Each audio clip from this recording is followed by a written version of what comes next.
Hello friends, struggle academy YouTube channel में आपका स्वागत है। और आज की इस वीडियो में हम लोग सीटेट के सामाजिक अध्ययन को देखते हैं, जो कि प्रीवियस ईयर के क्वेश्चन के रूप में, जो कि आपके एग्जाम के लिए काफ़ी महत्वपूर्ण साबित होंगे। तो चलिए शुरू करते हैं। पहला प्रश्न दिया हुआ है, निम्नलिखित में से कौन सी शिक्षण सहायक सामग्री महाद्वीपों के आनुपातिक क्षेत्र एवं आकार को दर्शाने में सर्वाधिक उपयुक्त है? विश्व का प्राकृतिक मानचित्र, विश्व का राजनीतिक मानचित्र, ग्लोब, इनमें से कोई नहीं। तो option C is the right answer, globe. Globe एक सहायक शिक्षण सामग्री है जिसकी प्रयोग महाद्वीपों के आनुपातिक क्षेत्र एवं आकार को दर्शाने में सर्वाधिक उपयुक्त है। ग्लोब पृथ्वी का लघु रूप से एक वास्तविक प्रतिरूप है।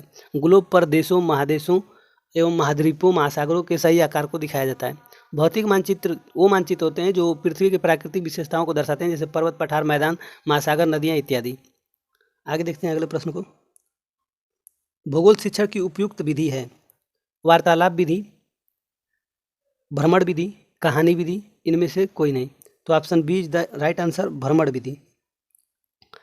भूगोल शिक्षण की उपयुक्त विधि भ्रमण विधि है। भ्रमण विधि एक बाल केंद्रित शिक्षण विधि है।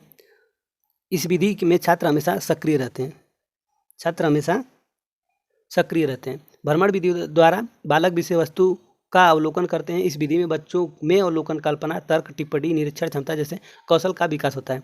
वार्तालाप विधि या बातचीत मनुष्य द्वारा समाज में परस्पर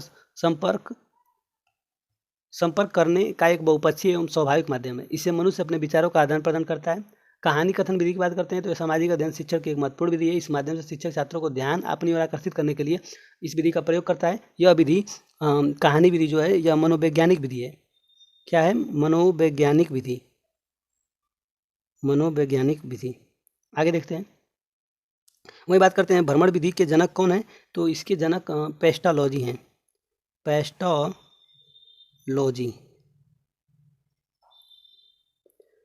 अगला प्रश्न दिया हुआ है, मानचित्र को समझने की सर्वव्यापी भाषा को समझा जा सकता है रूढ़ चिन्हों से, रेखा चित्रों से, वर्णमाला के अक्षरों द्वारा, थीमेटिक मानचित्रों से। तो option A is the right answer, रूढ़ चिन्हों द्वारा। मानचित्र को समझने के लिए हम रूढ़ चिन्हों का प्रयोग करते हैं। रूढ़ चिन्ह जैसे उन चिन्हों को कहते हैं, जैसे अलग अलग तरह की संरचना के लिए अलग अलग तरह के मैप में चिन्ह दिए गए होते हैं। जैसे सड़क के लिए अलग से चिन्ह दिया रहता है, पर्वत के लिए हम इस तरह से कर देते हैं, और मैदानी क्षेत्र को दिखाने के लिए अलग अलग तरह से दिया गया रहता है, इसे रूढ़ चिन्ह कहते हैं। यातायात के लिए अलग चिन्ह होते हैं, नदी तालाब को दर्शाने के लिए, पेड़ को दर्शाने के लिए इस तरह से कुछ।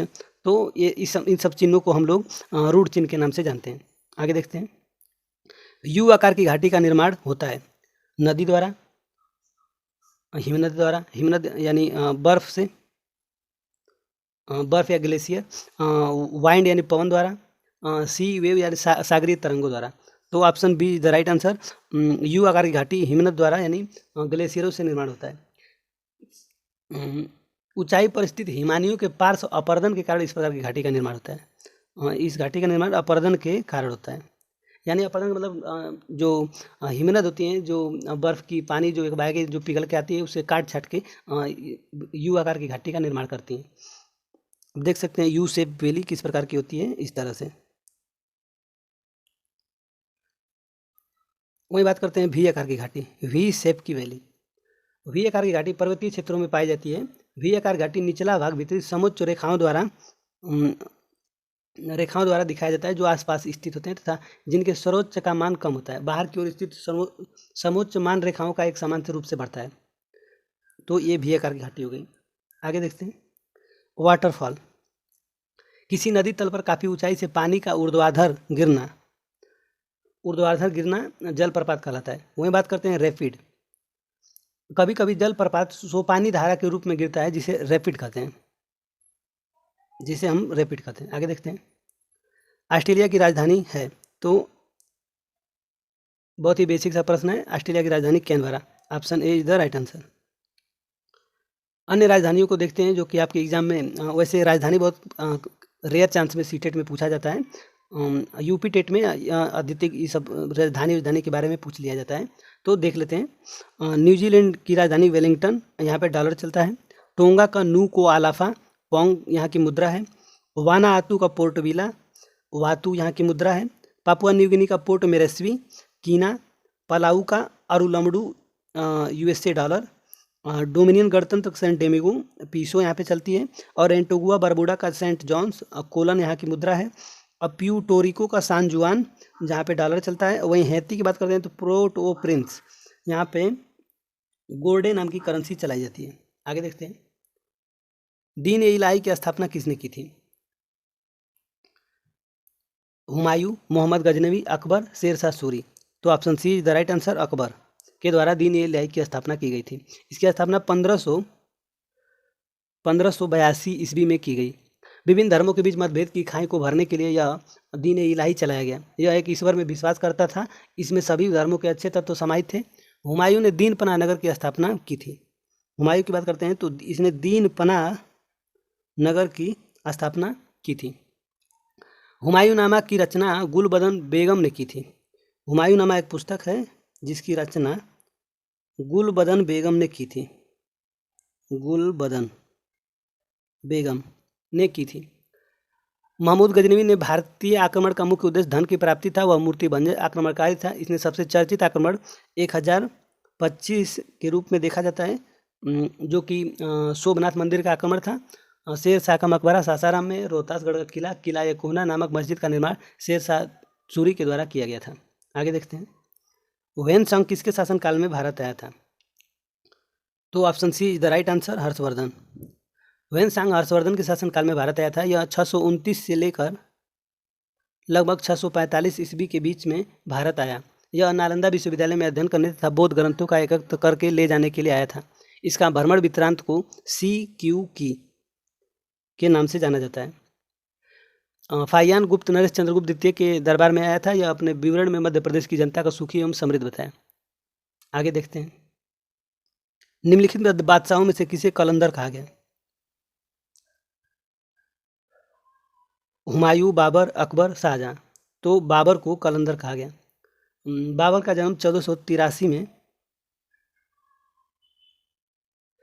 हुआ था। इसके पिता का नाम उमर शेख मिर्जा था। यह फरगाना के शासक थे।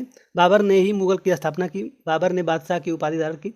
पानीपत के प्रथम युद्ध के बाद बाबर ने पहली बार तुलगुमा युद्ध नीति एवं तोपखाने का प्रयोग किया। उस्ताद अली एवं मुस्तफ़ा बाबर ने दो प्रसिद्ध तोप चलाने वाले थे, जिसे पानीपत के प्रथम युद्ध में भाग लिया था। बाबर ने अपनी उदारता के लिए कलंदर की उपाधि धारण की थी। आगे देखते हैं, बात करते हैं, इसने 1527 में खानवा का युद्ध लड़ा था।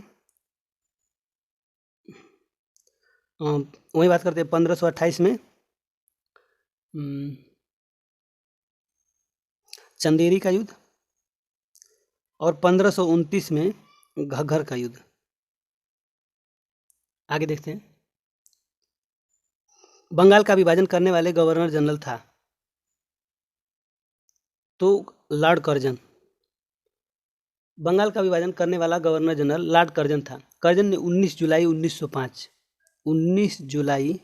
1905 को बंगाल के प्रेसिडेंसी के विभाजन की घोषणा की। अंततः 1911 में बढ़ते विरोध के कारण लॉर्ड हार्डिंग द्वारा बंगाल विभाजन को रद्द करने की घोषणा की गई।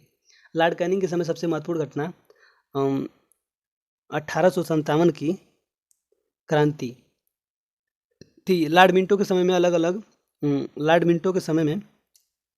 अलग निर्वाचन व्यवस्था मार्ले मिंटो सुधार अधिनियम 1909 द्वारा किया गया था। वही बात करते हैं लॉर्ड मेयो की। तो लॉर्ड मेयो ने सर्वप्रथम 1872 में पहली जनगणना कराई थी। आगे देखते हैं,